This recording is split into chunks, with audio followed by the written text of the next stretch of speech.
Michael Morales Torres para Lucha Libre Online, la marca número 1 de Pro Wrestling y Combat Sports en el mundo. Mis invitados especiales, sí, porque se extiende la casa. Por lo general me ven solo con el invitado, pero hay alguien que ha estado tomando fuerza en Lucha Libre Online, alguien que ustedes han pedido aquí a mi lado y por eso está aquí hoy. Mike Dagger es mi co-host para la tarde de hoy y de Long Island, New York para el mundo. Una de las mentes más privilegiadas dentro de la industria de la lucha libre, WCW, WWE, TNA, bro, he's been everywhere. The ultimate bro himself, Vince Russo, llega aquí a Lucha Libre Online. Vince, it is an absolute honor for us to have you as our guest. How are you doing today? I'm doing good, bro, and I thank you guys for having me, man. Thank you, brother. I believe Mike has the first question today. Yes, I do. Thank you very much, Vince, for giving us a little bit of your time to hang out with us here at Lucha Libre Online. Yep. My first question is actually very important because I actually made a video of this that came out yesterday for Lucha Libre Online. And is that supposedly you had said on your podcast that if Stone Cold Steve Austin is going to come out of retirement, that the man that he should be facing is Roman Reigns. Can you tell me a little bit more about that, of the why? Because I have my opinion about that, and I understand the star power and the name of Stone Cold Steve Austin, but I would like to know exactly what is your feeling about that and why. Yeah, well, you know, Mike, when I make that statement, I'm coming from a writer's point of view, you know, really looking at like storyline, okay? Mm-hmm. And the one thing you got to look at, bro, is you're talking about a guy that's coming out of retirement after 20 years. So think about that, bro, because one of the things, Mike, when I wrote was I really put myself in the shoes of who I was writing for. So if I today put myself in the shoes of Stone Cold Steve Austin, and I've been away for 20 years, and I have said on numerous occasions, I'm never going to come back. It doesn't make any sense. Why would I do it? You know, he's been, I think he said that on, I think it might've been Jericho's show, but that's been documented where he said, no, there's no point to me coming back. Mm-hmm. For him to come back after 2 decades, there's got to really be a reason. There's got to be a strong reason for it, whether, you know, somebody, you know, doubts if he's got anything left, whether they question his manhood, whether they, you know, kind of take jabs at him for being a podcaster now. It's almost like when Rocky didn't want to have the rematch with Apollo Creed. Remember they did, you know, the Italian chicken and that whole thing, and they really poked the bear until Rocky said, let's do this. To me, it's got to be that kind of story. For 20 years, bro, it's really got to be significant. Kevin Owens running down the state of Texas, that's going to make Austin come out of retirement after 20 years. That's ridiculous, bro. And with all due respect, Kevin Owens never was, never will be at the level of a Stone Cold Steve Austin. Mm-hmm. And to me, it is very, very anticlimactic. So you think basically that Owens is not a big enough name to bring Stone Cold out of retirement? Absolutely. Absolutely, yes. No, and in that aspect, I actually personally do agree in that aspect. But when you look at, you know, Stone Cold age-wise and things like that, you know, Roman Reigns at his peak right now, you know, I don't see Roman Stone Cold being at the main event when he's 55 maybe. You know what I mean? He's in, you know. Bro, let me tell you this because I do know Steve. Mm-hmm. Bro, he would not entertain even doing this if he didn't feel he could deliver. And him and Roman Reigns could have a match that no doubt in my mind would protect Austin. Reigns, you know, Reigns is a pro. Reigns knows what he's doing.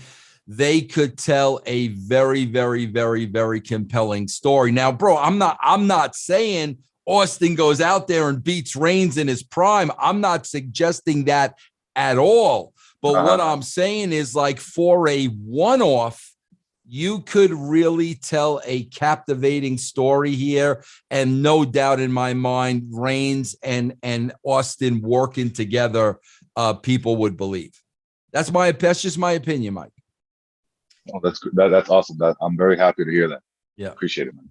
I want to ask about all of the wrestling and what's been happening lately inside the wrestling industry, and the fact that this company, you know, they're doing an outstanding job in certain things, but they're depending at this point of having a debut every single week in order to attract a bigger audience. So is it all elite wrestling or is it all debut wrestling? My question for you is, you were a huge part of WCW, and WCW was, bringing this WWF guys constantly.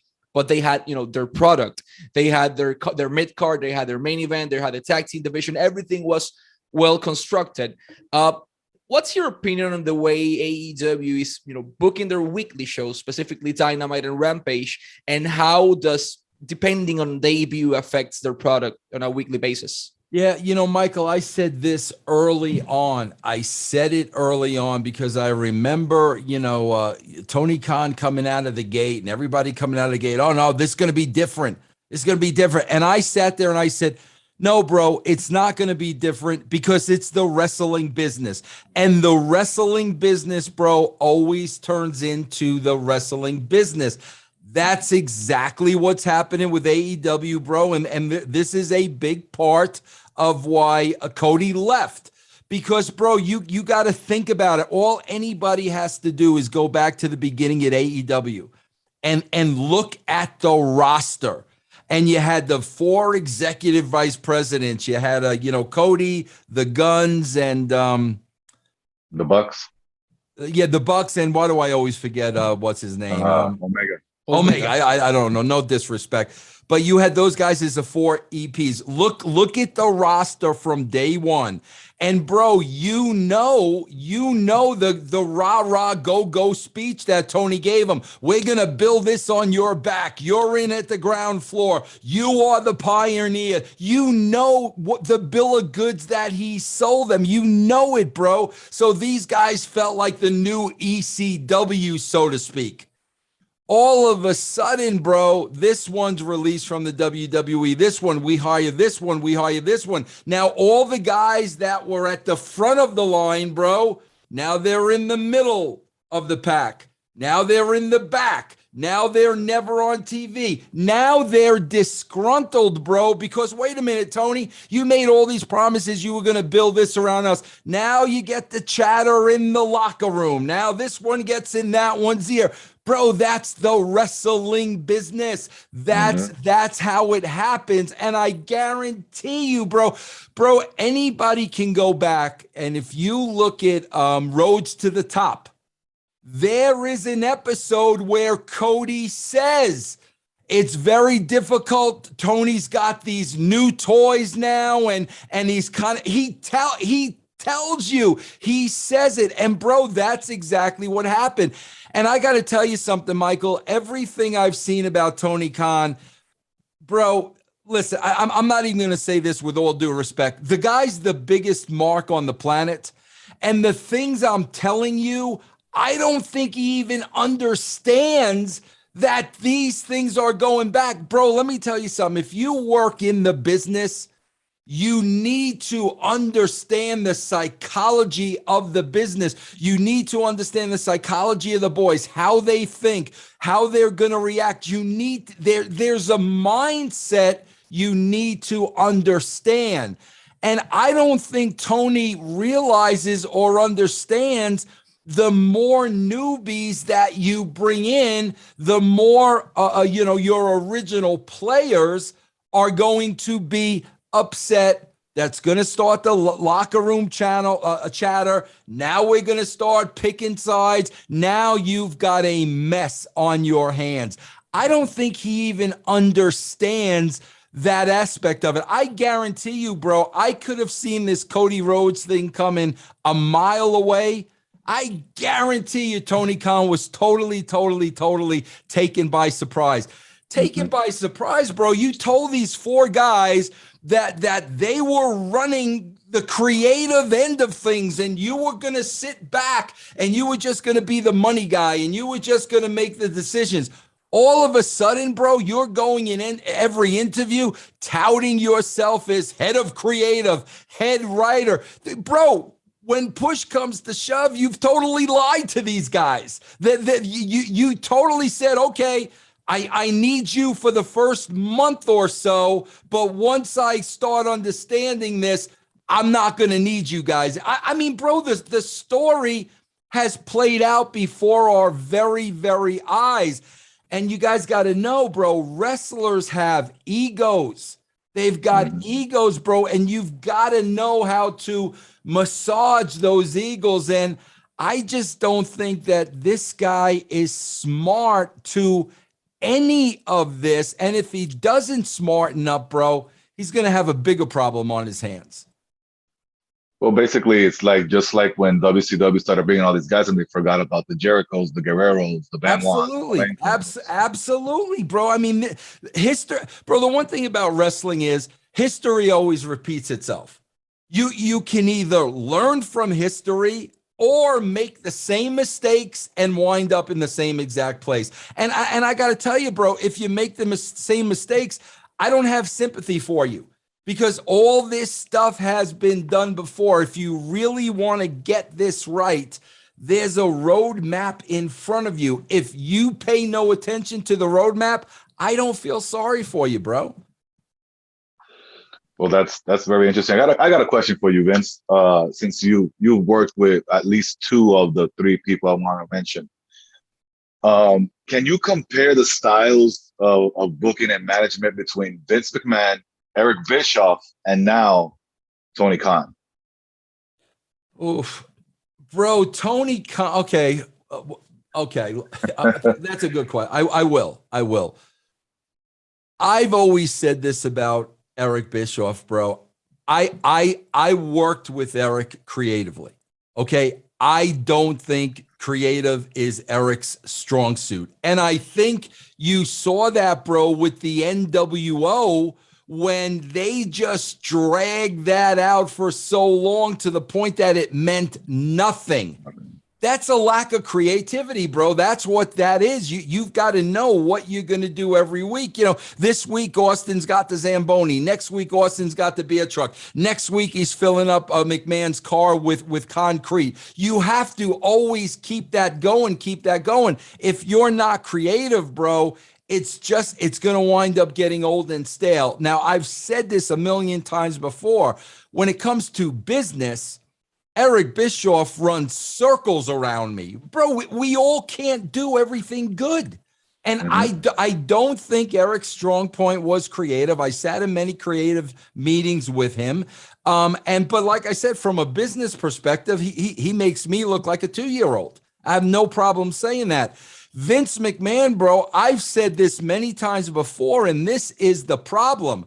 Bro, you cannot give Vince McMahon a white sheet of paper, a blank sheet of paper, and tell him to write a show. He can't do that. And he didn't have to do that with Russo and Ferrara. Russo and Ferrara gave Vince a complete show. Now Vince has this complete show in front of him, and all he has to do is tweak. I'm going to, little tweak here, little tweak there, blah, blah. That's all he did, bro. He never changed the body of the show. But I said back then, you cannot give this man a blank piece of paper, ask him to write a rap. He can't do that. You got to give him the show and then let him put his mark on it, okay? As far as Tony Khan, bro, Tony Khan believes Booker of the Year is booking good matches. Bro, not when you're on television.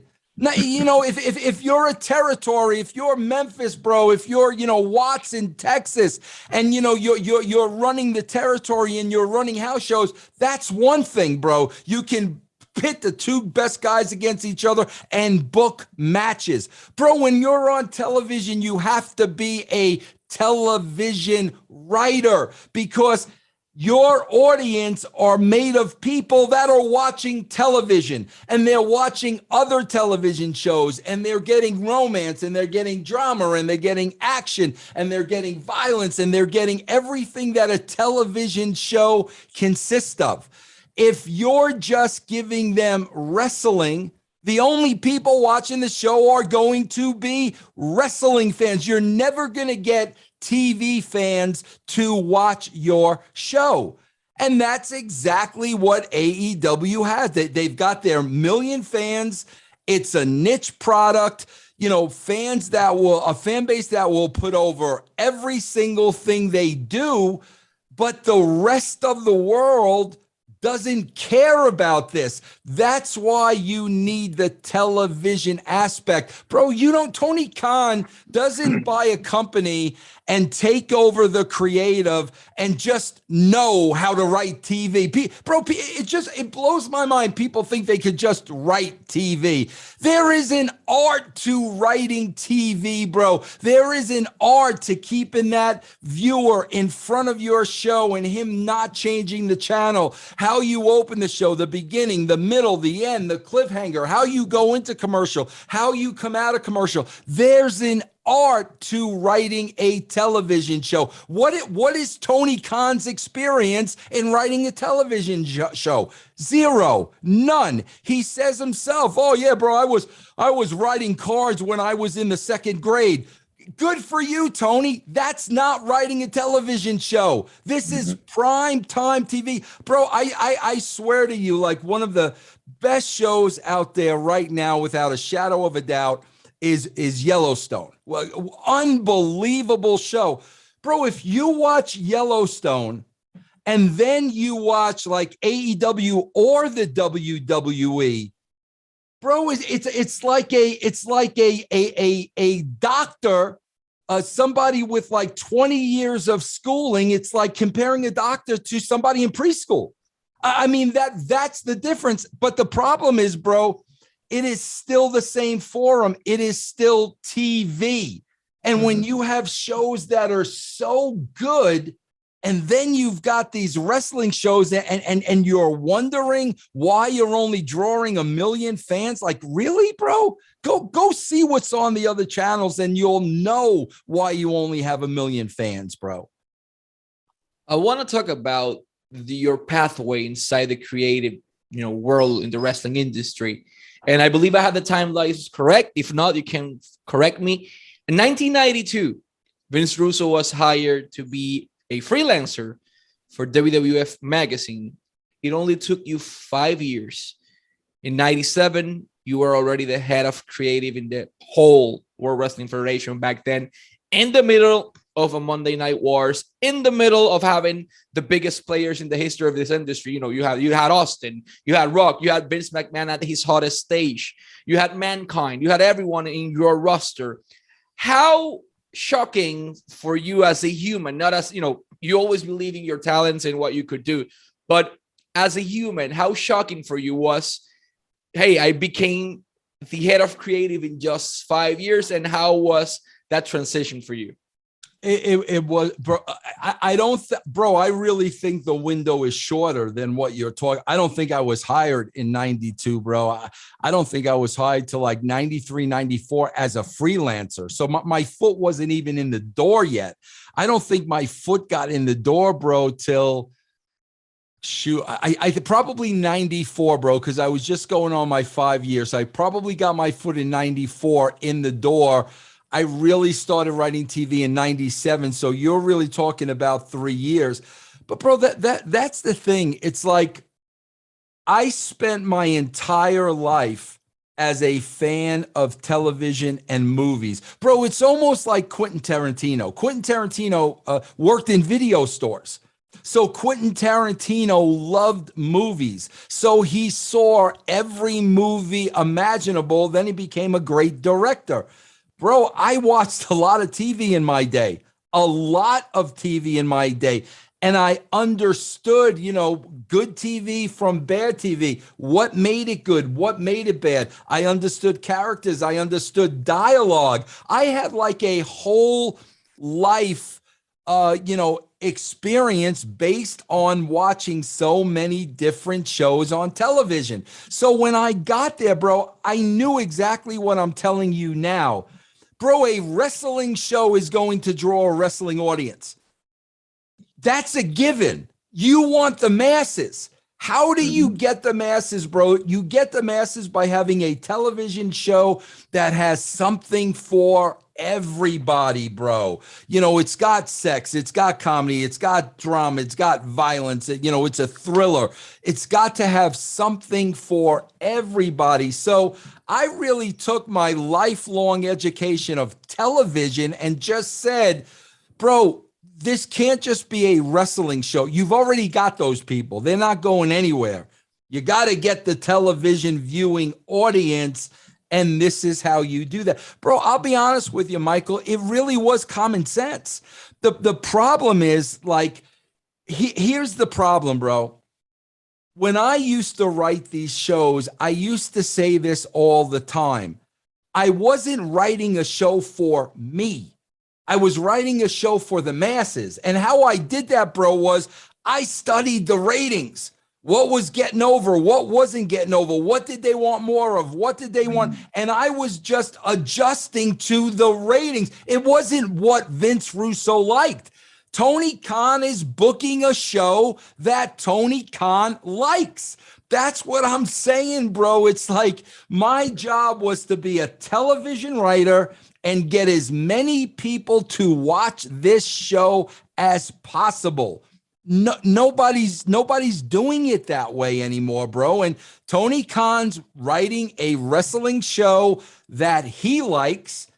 And the only one that's going to watch this show, bro, are wrestling fans. Now, listen, man, if TNT and TBS are cool with 1 million people, like, God bless you. All I know is we always wanted to increase that number, bro. We were never satisfied with what that number was. We always wanted to increase viewership. That's so it's basically when he's so adamant about we won in the 18 to 45 demo. He doesn't look anything past that demo. He doesn't look for the younger viewer, the older viewer. He just stays in that one demo, and that's bro. Let's break down the demo. Let's really break down how ridiculous this is, because, bro, I still talk to networks, and the conversations I have with networks, it's still viewership. Okay, because I'll tell you why, bro. Think about this for a moment. The demo they talk about is 18 to 49, correct? Mm-hmm. Okay, so you mean to tell me a 50-year-old man, doesn't have more income and more money in the bank than a 19-year-old kid? Think about that, bro. It's freaking ridiculous. Don't tell me that a 50-year-old man doesn't have more expendable cash than a 19-year-old kid. And why is 49 the cutoff? So the money that a 49-year-old is going to spend is more important than the money that I'm going to get from a 51-year-old? Like, think about that, bro. It is so freaking insane. When we were writing, and to this day, it's all about the viewership. The more people that are watching this show, the more eyeballs, the more money everybody's going to make. It's that simple, bro. Well, those guys started the demo. Meltzer and Khan started the demo. Nobody ever spoke about that ever until Meltzer and you never heard Vince McMahon talk about a demo. Yeah.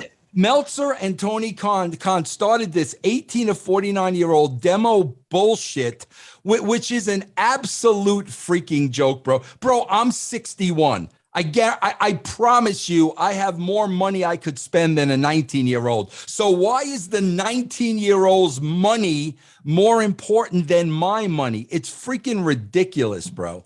Not only that, but if you want to look for more than that, the younger viewers are the parents, the ones that spend the money. That's why WWE goes ahead and, has the upper hand in that aspect. But I have a question for you, because there's certain people and certain that like to say that you, for example, you weren't in the wrestling business before you became a writer, right? Correct. Right, and you didn't even watch wrestling, right? No, I did. I started watching wrestling, bro, probably in the very early 70s. Okay, but you weren't in the business. No. Until you started working for WWE, right? Yes. So there's people that say that if you weren't in the business beforehand, that you probably wouldn't be good at what you would do. What do you think about that? Well, bro, you got to understand, like because Tony was in the business beforehand. That's why. And then, there's other areas, commentators and writers and certain things that, that are outside of the business that come into the business. So what do you think about that? Bro, here's what a lot of people miss. Okay. I did not get in the business till, like I said, 94, 95, which would have put me at about like 33, 34 years old. I watched the business, from the time I was like a 12-year-old kid. So I'm watching the business now for over 20 years. I have an understanding of the business by watching. It's just like baseball, bro. I've got a very good knowledge of baseball because I watched it. But here's the difference, bro. This is what people miss. I got hired by the WWE. I started as a freelancer. I became editor of the magazine. Once I became editor of the magazine, the next thing was Bruce Pritchard started taking me on these vignettes when the Taker would have a vignette in a graveyard. So I got to learn that aspect of producing vignettes, producing talent, writing for talent. From there, Vince had me work with individual talent. I became the voice of Goldust. When Shawn Michaels was the champion, I was writing all Shawn stuff, and we were putting a lot of it on teleprompter. Then I was kind of a junior writer where I was sitting in on creative meetings, but keeping my mouth shut. Bro, I even wrote all the promos for house shows. We're coming to MSG, we're coming here. My point is, once I got in the business, I was walked through and taught every aspect of the business. And bro, not only was I taught it, I was taught it by some of the best. Starting with Pritchard, who Bruce is a great producer of talent, an absolutely great producer of talent. So I learned producing from him. Bro, then I got to work with Ed Ferrara, who had written television, Honey, I Shrunk the Kids, Weird Science. Ed was a legitimate TV writer. So now I sat down with Ed and he would teach me about writing. Then Vince McMahon would teach me the psychology of the match and what. So, bro, my education came from the absolute best. So it was a matter of, learning as much as I could as a fan. Bro, keep in mind, I then went to wrestling school. Johnny Rodz. Why did I go to wrestling school? Not because I wanted to be a wrestler. I wanted to understand everything about the business. So I went to wrestling school. I took the bumps. I learned from Johnny Rodz. I worked independent shows and saw how that worked. So once I got my foot in the door, bro, I just step by step learned everything about this business. Tony Khan came in, and in 6 months, he's writing a television show. Well, okay, bro, what are your credentials to write a television show? If somebody would have said to me, Vince, what were your credentials to write a television show? I would have said, well, my partner, wrote several television shows, several movies. I'm writing with him. He's teaching me who's teaching Tony Khan how to write TV? That's big right there. I don't, all I know that he has around our other wrestlers, which is that part he has it down. Booking matches, like you said, people can do that in a video game. Yep, absolutely. You know what I mean? Yep, absolutely, bro. Yep. I'm telling you, bro, there is an art to writing television. There is an art to growing ratings, maintaining ratings. There's an art to all that, bro. It's just not booking matches and throwing them on TV. That's the thing. Khan's Booker. First of all, I never won Booker of the Year. But Khan's won it 2 years in a row. And I'm sitting here, I'm like, what is he booked? Like what has been the great AEW angle over the last 2.5 years? Kenny Omega and Hangman Page were friends and tag team partners, and then they became enemies. Bro, that was Bruno Sammartino and Larry Zbyszko in 1973. CM Punk and MJF, and MJF telling CM Punk, "You're too old. It's my turn now." Bro, that's been done a million times before. None of this is anything new. So when the guy wins a Booker of the Year, I'm like, bro, anybody can put matches together. Any wrestling fan could say, well, if we take, Daniel Bryan, and we put him against CM Punk, people are going to watch that. No shit, bro. That's not writing a television show, bro. That's booking a house show. There's two completely different things, bro. So what do you think about, now that you mentioned that, because I've been, I believe we lose Mike's audio for a second. Yeah, I think we did. Yeah. Sorry, I got a call coming in. People calling me. Okay. Get out of that. So it's good that you mentioned that, because I do see with the Wrestling Observer Awards and things like that, where AEW won everything basically. What do you think about that? I want to know what's your opinion when it comes to these awards. My opinion, bro, is Dave Meltzer is the shepherd and these people are his sheep. I mean, it's like it's whatever the guy says, which is amazing, bro. It's very David Koresh-ish. Like, he is their leader, and what he says is gospel, and what he says is important. And yet, and he's rating matches on a star system, but he's never worked a match in his life. Like, that is the most bizarre thing in the world to me. That's like me giving Barry Bonds batting tips. This is a guy that has never been involved in a wrestling match, and he's rating stars of how good, how bad it is, which, okay, at that point, you're just a mark and a fan. That's okay. But the scary part is the wrestlers now care about how many. Do you know how bizarre? Like that to me is the most troubling thing. And first of all, I don't even want to say professional wrestlers, because if they're buying into how many stars Meltzer gave their match, they're not professionals. They are absolute marks. If that means anything to them, they are not professionals. But yeah, bro, I mean, that's why those awards are ridiculous, bogus. They're great for Meltzer and his audience, but that's why, I was really happy to see what Sportskeeda was doing with this voting, because it's not a jaded audience. We're all just giving our honest opinion. We're not trying to sway you in any way. And, we needed something like this, because bro, Tony Khan, Booker of the Year, 2 years in a row. Bro, if that's true, if that were really true, and this guy was really deserving of Booker of the Year for the last 2 years, bro, what does that say about the wrestling industry? Like honestly, what does that say about where this wrestling industry is if this guy was really the best booker, writer, creator, producer over the last 2 years? Wow, bro, that does not say a lot for the wrestling business.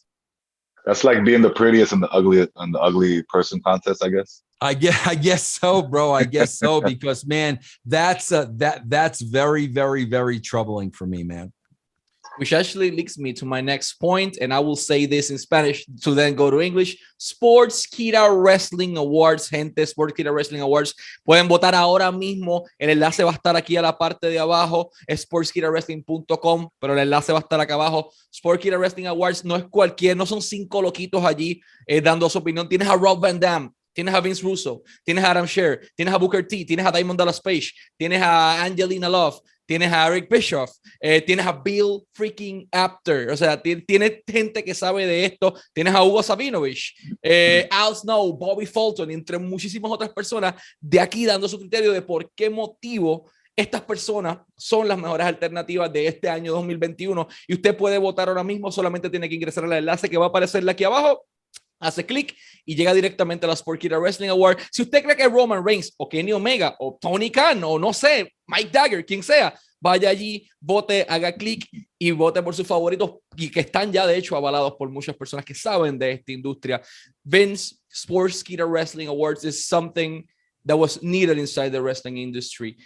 We'd had fans or so-called journalists sitting down and giving their criteria, but there was no people from the wrestling industry.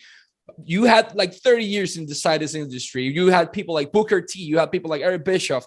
Like you brought the brightest minds inside the wrestling industry and put it in just one place. How did Sportskeeda made this possible?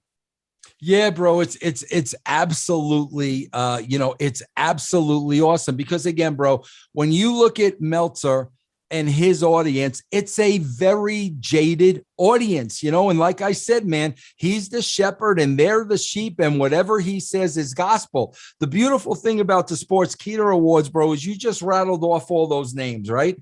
Bro, I don't know who Booker T voted for. I don't know who Dutch Mantel voted for. I don't know who Al Snow voted for. We don't know who each other voted for. So we are giving our honest opinions. And on top of that, bro, we're not looking to sway anybody. Like if you were involved in the voting, I would want you to vote for who you truly, believe in. So the fact that, we didn't get together and we didn't discuss this and one person wasn't trying to convince another that Tony Khan was the booker, you've got an honest awards show here with honest people, different people, all in different places in their lives with different companies.